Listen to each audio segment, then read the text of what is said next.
no. Goal. Their end all goal is, was I smarter? Was I faster? Was I more powerful? Did I not get injured?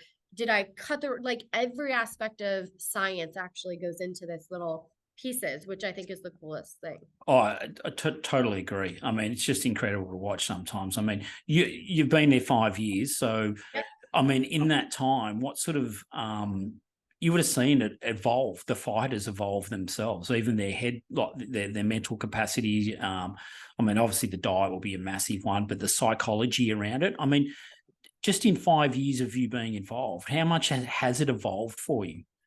I would say when I first started over 5 years ago, there was a red X across the door, like, don't go into sports medicine because she's going to tell you you can't fight. Now it is, oh my gosh, I hurt this, this, and this. How do I get to my fight? Problem solve, help me, and it's amazing. But like you said, every aspect of it has evolved. So like the nutrition standpoint, like we literally look at, what substrates do they utilize at walking, running? Because one thing we would see is this population overtrains. They love to train. They train 5 sports, right? So, but what we were seeing is when they were weight cutting and trying to reduce that weight, they would add another hard training, right? Which is then they're going to end up in my door, because if they keep training so much, your body's eventually going to break down. So then we came back to looking at training loads, looking at, one thing we found on a lot of these athletes, that they were actually burning fat substrates at a lower level. So like a 4.0 on a treadmill, not going for like another 30-minute run. So we started being like, once you learn the substrates they burn, and when they burn it, you can say, I need you at a steady state on a treadmill for 4 minutes, just walking. And the athletes, why am I just like, weight is falling off? Yep. Walking. I train so hard. And we're like, you have to understand the science of your body. Everybody's different. So what works for you is not going to work for someone else. Yeah. And so we've had to look at like all components of injuries, all components of weight cutting safely. It is such a science. Our sports nutritionists are literally tracking by the ounce what these guys are losing, when they're losing it, how long it takes them to lose it, and then has to recalculate everything back into their body system in an order that doesn't mess with their body. So it doesn't even really realize.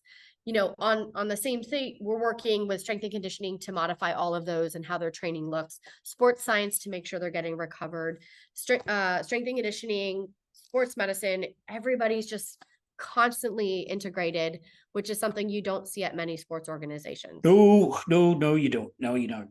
That is rare. That is really rare.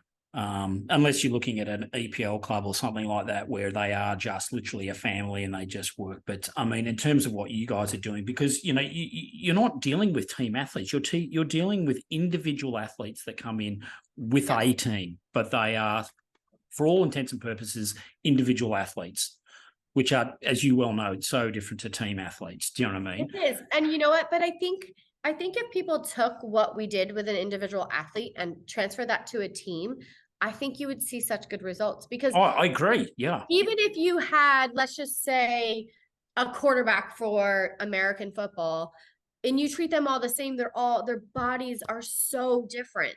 And unfortunately, like I just had this conversation the other day we have some guys actually from Australia here, from Taekwondo and stuff, from like the Olympic, that are kind of just chatting and hanging with us. And we were just talking, and we were saying that too many times we just look at athletes as one big group. These are those guys that do this and this and this, and when you individualize it, it changes everything. And that's kind of why I love my job so much, and that's why I am so passionate about sports, because I think we could individualize a lot more. Unfortunately, the organizations don't want to hire the necessity people to do so. Yeah. You know what I mean? Because you have to. You need a team. You need a team. Like I was talking to the Taekwondo guy, and he's like, "Well, it's me and our physio, but like our physio also works with this guy, these teams, so we get 2 hours of their time." And I was like, "That does nothing. That does nothing." That's shit out. Yeah, I know. It is. Yeah. So, yeah. I mean, and that's what's so beautiful about what you guys are doing there at PI. I mean, that would be my dream in terms of, working in a performance environment. That is true performance. That is true high performance, because, you've got that whole interdisciplinary, you've got communication going towards not only the athlete, but the coaches, the strength and conditioning, and everyone that, you know, for whatever reasons plugs in and out of that athlete. Right. Yeah, for sure. Do you do much post fight week with them? Yeah. So initially, no. Initially, these athletes are the first to immediately go out and party and then get on a plane the next day. And everything that we're going, no, no, no, was happening. Yeah. Now I can't tell you how many athletes that are in Vegas stay that next week, because we can identify and look at everything. We Wow. can injuries. The first time I think I saw an athlete after their fight, he came into my office and I was like, oh, wow. Legs broken, arms broken, other legs broken, wrist is broken, hand is broken, this is broken. And I was like, we need an x-ray on the whole body pretty much. Turns out nothing was broken.